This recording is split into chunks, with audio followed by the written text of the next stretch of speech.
Así que 1 de Timoteo, capítulo 6, versículos del 11 hasta el final. Escribe Pablo: pero tú, Timoteo, eres un hombre de Dios, así que huye de todas esas maldades. Persigue la justicia y la vida sujeta a Dios, junto con la fe, el amor, la perseverancia y la amabilidad. Pelea la buena batalla por la fe verdadera. Aférrate a la vida eterna a la que Dios te llamó y que declaraste también delante de muchos testigos. Te encargo delante de Dios, quien da vida a todos, y delante de Cristo Jesús, quien dio un buen testimonio frente a Poncio Pilato, que obedezcas este mandamiento sin vacilar. Entonces nadie podrá encontrar ninguna falta en ti, desde ahora y hasta que nuestro Señor Jesucristo regrese. Pues en el momento preciso Cristo será revelado desde el cielo por el bendito y único Dios Todopoderoso, el Rey de todos los reyes y el Señor de todos los señores. Él es el único que nunca muere y vive en medio de una luz tan brillante que ningún ser humano puede acercarse a él. Ningún ojo humano jamás lo ha visto y nunca lo hará. Que a él sea todo el honor y el poder para siempre. Amén. Enséñales a los ricos de este mundo que no sean orgullosos ni que confíen en su dinero, el cual es tan inestable. Deberían depositar su confianza en Dios, quien nos da en abundancia todo lo que necesitamos para que lo disfrutemos. Diles que usen su dinero para hacer el bien. Deberían ser ricos en buenas acciones, generosos con los que pasan necesidad y estar siempre dispuestos a compartir con otros. De esa manera, al hacer esto, acumularán su tesoro como un buen fundamento para el futuro, a fin de poder experimentar lo que es la vida verdadera.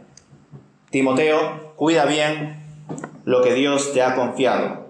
Evita las discusiones mundanas y necias con los que se oponen a ti, con su así llamado conocimiento. Algunos se han desviado de la fe por seguir semejantes tonterías. Que la gracia de Dios sea con todos ustedes. Amén. El apóstol Pablo, tras haber denunciado recientemente el amor al dinero y cómo algunas personas aparentan ser piadosas con el fin de enriquecerse, le insta a Timoteo a que permanezca puro en medio de tantas amenazas y malas influencias. En el versículo 11 el autor hace referencia a algunos frutos del Espíritu Santo, lo cual reivindica la importancia de la piedad y la comunión con Dios en medio de tanta codicia, en medio de tanta hipocresía, en medio de tanta corrupción. Y esto debe ser así, pues la fe se debe desarrollar en un contexto de guerra espiritual. Por ello, Timoteo debía pelear la buena batalla, mantenerse fiel a su llamado ministerial y vivir desde la perspectiva de la eternidad y no desde la material. Y esta visión era muy importante para Pablo, por ello en el versículo 13 vemos que le insiste a Timoteo para que se mantenga firme. Y le comparte la orden de guardar el mandamiento, no solamente nombrando al Señor, sino también recordando cómo él se comportó ante Poncio Pilato. Y claro, ¿por qué menciona Pablo este acontecimiento así, sin más, verdad? No sé qué pensáis al respecto. ¿Recordáis qué hizo Jesús ante Pilato? Pues si leemos el texto, por ejemplo en Juan capítulo 19, vemos que Jesús se mantuvo fiel al Padre, aun sabiendo que Pilato tenía autoridad para condenarlo a muerte. Y esto lo sabía porque esa autoridad se la había dado el Padre. Él mismo se lo dice a Pilato. Esto resuena, ¿verdad?, a Romanos 13.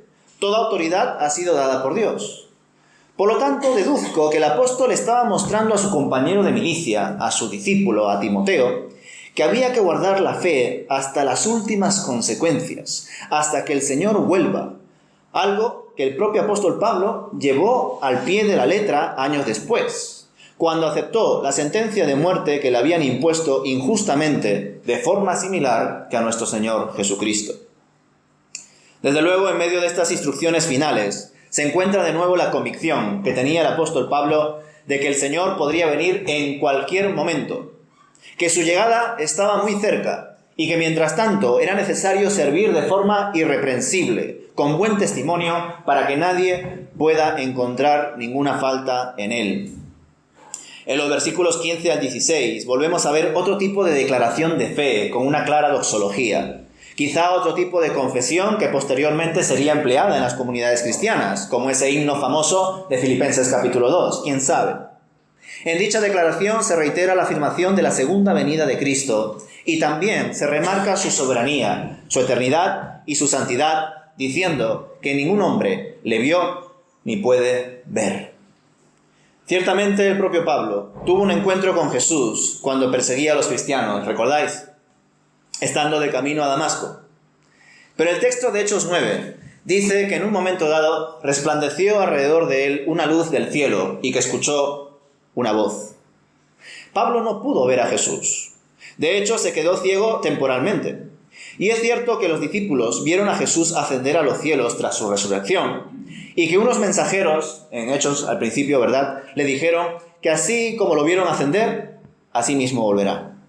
Pero solo Dios sabe cómo vendrá exactamente el Señor cuando el tiempo haya llegado a su fin, qué rostro tendrá, cómo podremos verle cara a cara. Y lo que es más intrigante, cuando estemos en la presencia de Dios, eso será posible, porque por ahora nadie lo ha visto, dice el apóstol Pablo. No obstante, hermanos, en este asunto de ver al Señor cara a cara, debemos recordar textos como el de Hebreos capítulo 12, versículo 14, que nos enseña que sin santidad nadie verá al Señor.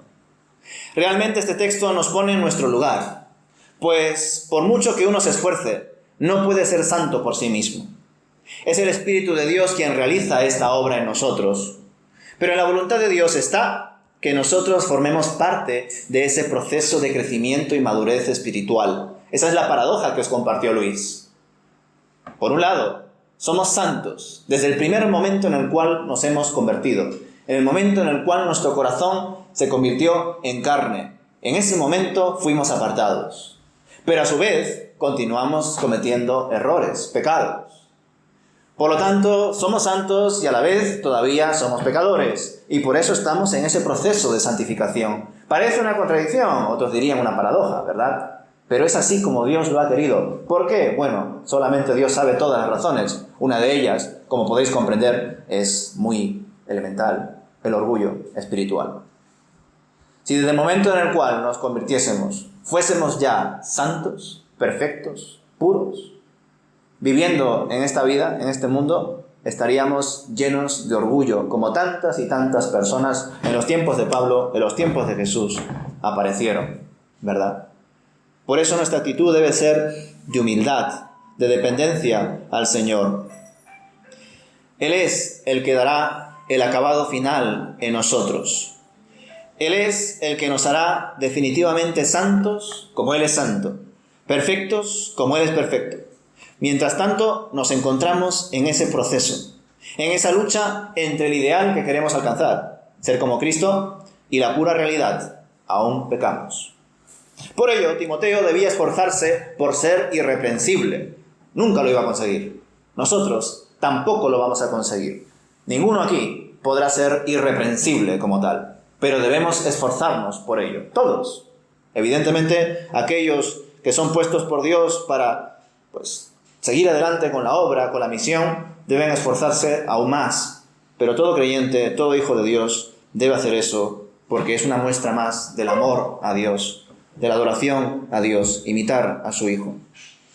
Así que Timoteo debía de realizar esta labor, debía de guardar su fe, debía de ser fiel a su ministerio, más aún cuando se habían levantado falsos maestros con aparente piedad, con el fin de enriquecerse, como vimos el domingo pasado, y que con ello estaban confundiendo a la comunidad. En los versículos 17 al 19, el apóstol vuelve a retomar el asunto de las riquezas y enseña a Timoteo a que se ocupe de guiar correctamente a los hermanos ricos, para que no se crean autosuficientes ni pongan su confianza en las riquezas materiales, ya que éstas se caracterizan por ser inciertas y temporales. Por esta razón es mejor dedicarse a ser rico, ¿en qué? En buenas obras, dice el apóstol Pablo. Y si se tiene riquezas materiales, ser generosos, compartirlas, pues es mucho mejor invertir en la vida venidera que pretender aferrarse a una vida terrenal efímera que tiene fecha de caducidad. Y claro, ¿por qué tanta insistencia en el asunto de las riquezas? Ya lo ha tocado varias veces Pablo. ¿Hay algún problema en ser independiente, autosuficiente, tener recursos o incluso poder? Pues sí, porque al ser humanos y al ser pecadores somos muy propensos a realizar el mal cuando nos creemos ricos o bien posicionados. Fácilmente caemos en la arrogancia y ni qué decir que en esos momentos la relación con Dios suele pasar a un segundo plano. Como diría el Señor Jesús en Mateo capítulo 6, versículo 24, nadie puede servir a dos señores, pues menospreciará a uno y amará al otro, o querrá mucho a uno y despreciará al otro. No se puede servir a la vez a Dios y a las riquezas. Y cuando el Señor menciona el asunto de las riquezas, hace referencia a que detrás de ellas se encuentra una entidad maligna. En algunas versiones lo tendréis muy claro, porque no pone riquezas, pone mamón, relacionado a esa entidad maligna, conocida también como el Dios del dinero. Ya sabéis quién es ese Dios. El mismo que gobierna este mundo, Satanás. ¿Y por qué él está detrás de las riquezas? Pues porque es su manera de engañar a aquellas personas que de algún modo u otro quieren ser como Dios. Una estratagema que se repite desde el Edén, ¿recordáis? El día que comáis de él, serán abiertos vuestros ojos y seréis como Dios. Ese deseo está ahí, hermanos. El deseo de ser como Dios. Y se expresa en nuestras vidas de maneras muy sutiles. El propio Satanás fue el que experimentó en sí mismo ese deseo de querer ser como Dios, pero fracasó y fue expulsado por ello. Ahora bien, tampoco caigamos en el error de despreciar los recursos de este mundo, ni siquiera sabiendo que el maligno los emplea como un medio más para tentarnos. Pues como ha expresado Pablo en este capítulo, puede ser usado para ayudar a los demás. Es más, debe ser usado así. Pues si somos conscientes de todas las riquezas que hemos recibido en Cristo Jesús, ¿cómo no compartir nuestras riquezas, nuestros recursos, con aquellos que forman parte de nuestro entorno? Ahora bien, siendo buenos mayordomos también de esos recursos, los cuales no solamente son el dinero, también es el tiempo, el esfuerzo, nuestras energías, nuestra visión de vida. Todo ello debemos invertir para el reino de Dios sin creer que por ser fuertes, jóvenes, ricos o inteligentes ya podemos sobrevivir por nuestra propia cuenta, pues hemos sido creados para vivir en comunidad y para vivir en comunión con Dios primero y luego con nuestro prójimo, con nuestros hermanos. Así es como debemos vivir, y por ello Pablo vuelve a tocar este asunto de nuevo, pues es importante. Ya por último, en los versículos 20 al 21, Pablo acaba concluyendo esta primera carta rogando a Timoteo para que se mantenga fiel y honesto al ministerio que se le ha encomendado. Le advierte que diversas personas querrán caer en discusiones que no llevan a ninguna parte, pero el joven pastor debe mantenerse firme y no dejar que falsas doctrinas le distraigan de la buena obra. Quiero destacar también que en estos últimos versículos parece que el apóstol Pablo, en una lectura superficial, critica la ciencia o el conocimiento. Pero verdaderamente no está criticando la ciencia o el conocimiento, porque ya sabemos que la ciencia y el conocimiento proviene de Dios. Está criticando esa falsa ciencia o ese llamado conocimiento que contradice a Dios y que no puede contradecir a Dios ni ninguna enseñanza que provenga de Él, por cuanto todo el conocimiento, la sabiduría y la ciencia proviene de Dios. Por tanto, si hay algo que le llamamos conocimiento, ciencia, disciplina, etc., y contradice a Dios, niega a Dios, no es de Dios, no es ciencia, no es conocimiento, no es sabiduría, porque de Él viene también toda la sabiduría.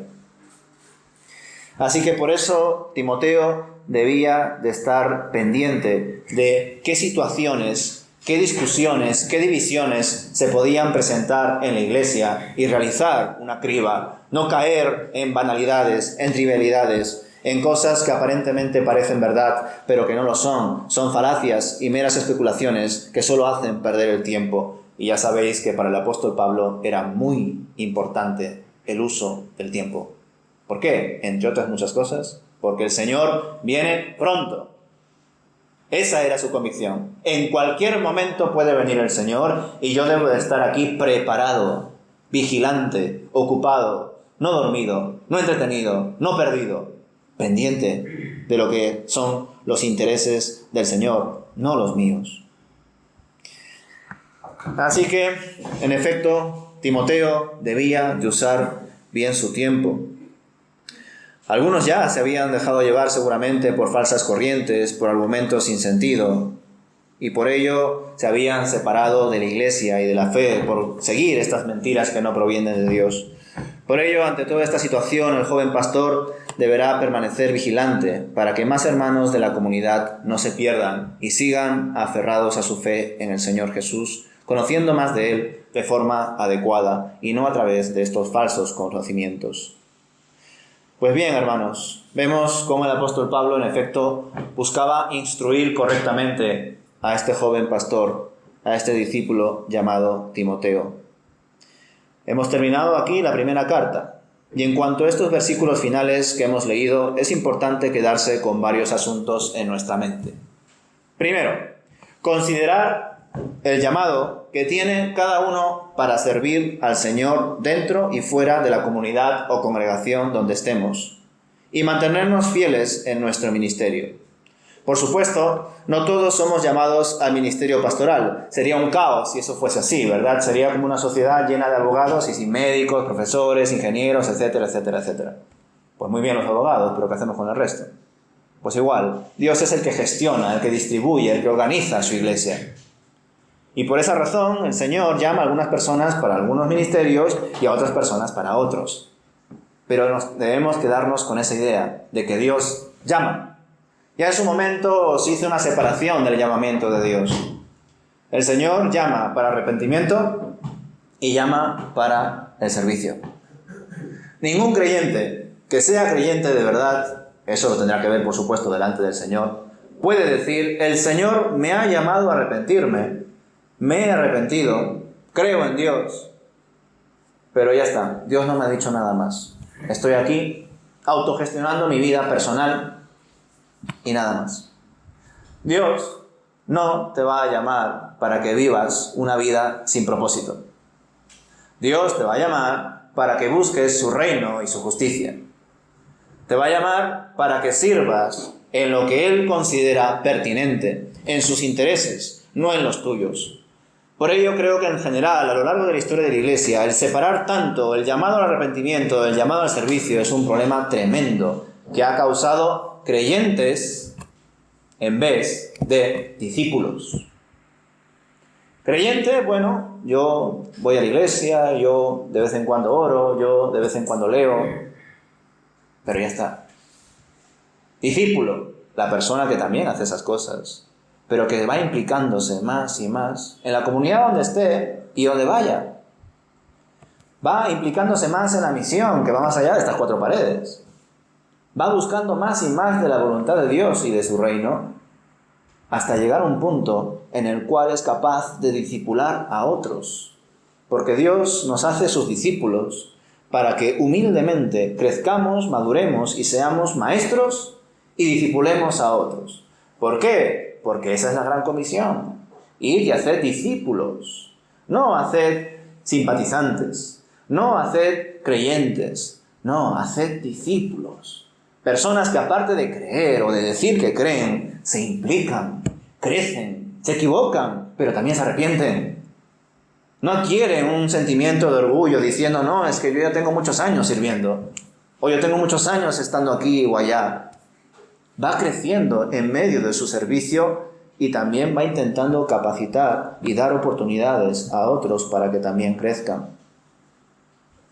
Así que en ese sentido, hermanos, debemos de quedarnos con esta idea, que el Señor nos llama a todos, a algunos para el ministerio pastoral, a otros para otros ministerios, pero siempre con el fin de servir, de colaborar en su obra, en su misión.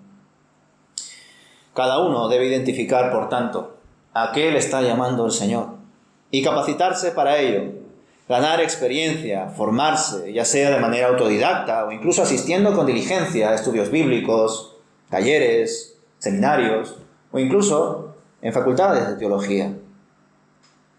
Cada uno tiene la responsabilidad de identificar a qué le está llamando al Señor. Y por otro lado, la comunidad tiene la responsabilidad de ratificar que eso es así. Porque si no, fijaos qué caos sería, ¿no? No, a mí el Señor me ha dicho en mi casa, orando por la noche, que yo voy a ser el nuevo apóstol. O que yo voy a ser el nuevo pastor de esta iglesia que ya tiene 2 pastores. O qué sé yo. O que tienen que echar a la responsable de obra social de aquí porque Dios me ha dicho que yo tengo que ser el responsable de obra social. Hay que analizar cada caso, ¿verdad?, en su contexto. Y evidentemente lo que está claro es que Dios no miente. Que Dios no se burla, ni que tampoco nosotros debemos burlarnos de Él, por supuesto.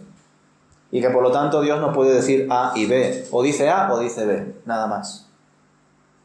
Porque Él no tiene un espíritu de mentira, Él es el espíritu de la verdad.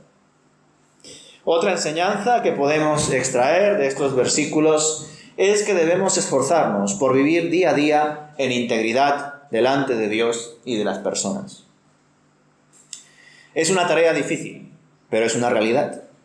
No somos del mundo, pero estamos en el mundo, y por ello vivimos como extranjeros en tierra hostil. Cada vez nos costará más mantener nuestra identidad y preservar nuestra fe, pero no debemos temer. Más bien, debemos comprender que si Dios nos ha salvado y nos ha dado un propósito para llevar a cabo, es porque nos acompañará durante todo el camino. No nos dejará solos. Y debemos servir fielmente en lo relacionado con el reino de Dios y su justicia, siendo dependientes de su Santo Espíritu en medio de todo el proceso. Hay muchas veces, hermanos, que nos sentimos solos porque nos estamos mirando a nosotros y no a Él. Y lo triste es que Él está con nosotros, que Él está a nuestro lado. Pero a veces nuestro ego, y con ello todas nuestras preocupaciones y situaciones que por supuesto a Dios le interesa, les damos un lugar que no merecen, quitando a Dios del primer lugar en nuestros corazones. Así que en ese sentido, hermanos, debemos de cuidarnos a nosotros, porque de esa manera seremos capaces también de cuidar a los demás. Y no nos olvidemos que ambas cosas se sostienen. Que ninguno debe ser el Mesías de nadie, pero que tampoco nos olvidemos de nuestros hermanos.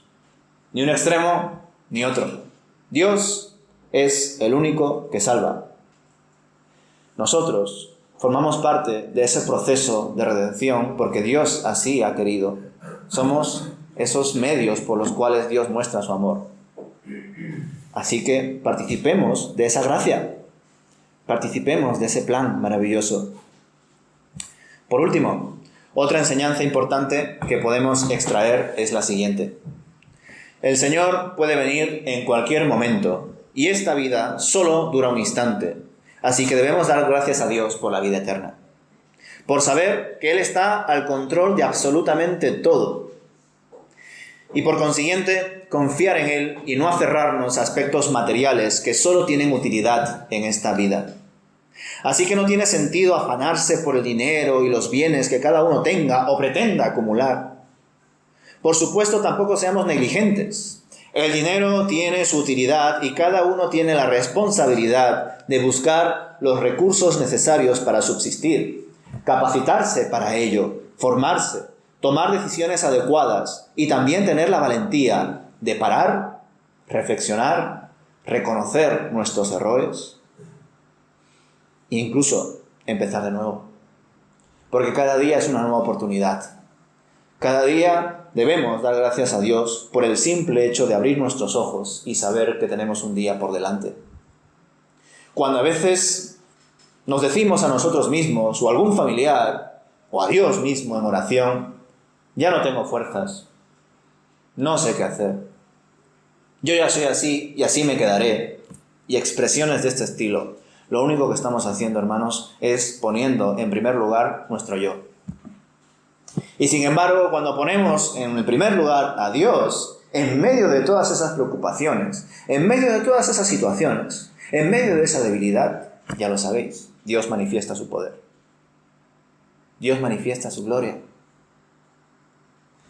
Pero esa también es la paradoja de Dios, ¿no? Dios es soberano y a su vez nos da pie a que nosotros podamos equivocarnos, podamos elegir mal. y nos da un tiempo así.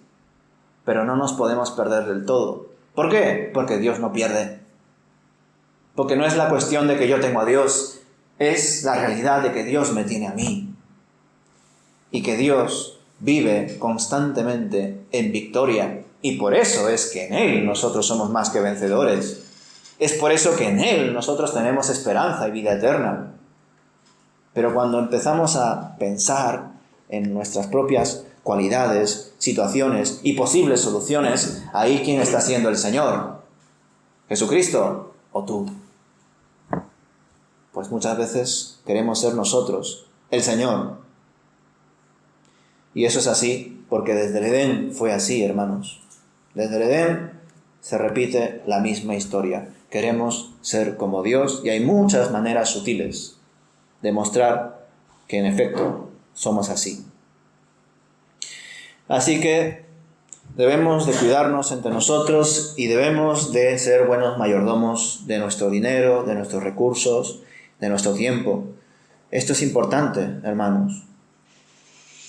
Y lo digo así también porque no quiero que os quedéis con una crítica a lo material. Un grave error también que se desarrolló a lo largo de la historia de la Iglesia, ¿verdad? Pensar que la vida cristiana se vivía de forma monástica, aparte de todo. No sois del mundo, pero estáis en el mundo. Vuestro propósito es ser de luz en el mundo. No intentad esconderos ahí debajo de una mesa para salvar vuestra propia alma. Ninguno puede salvar su propia alma. Solo Cristo nos ha salvado. Y nos ha salvado para compartir ese mensaje de salvación con nuestras bocas, con nuestras palabras y con nuestras vidas a todos. Así que no quiero que os quedéis con una crítica a lo material, a lo que tiene que ver con el mundo, pues tiene su utilidad, y su utilidad es usarlo para el Señor, para hacer el bien a los demás, para dar gracias a Dios por el pan de cada día, y ser agentes de transformación por la gracia del Señor. Pero siempre con cabeza, hermanos, con sentido común, con juicio justo. No vaya a ser que por intentar hacer el bien estamos dando crédito a malas conductas o incluso a toda una sociedad corrupta.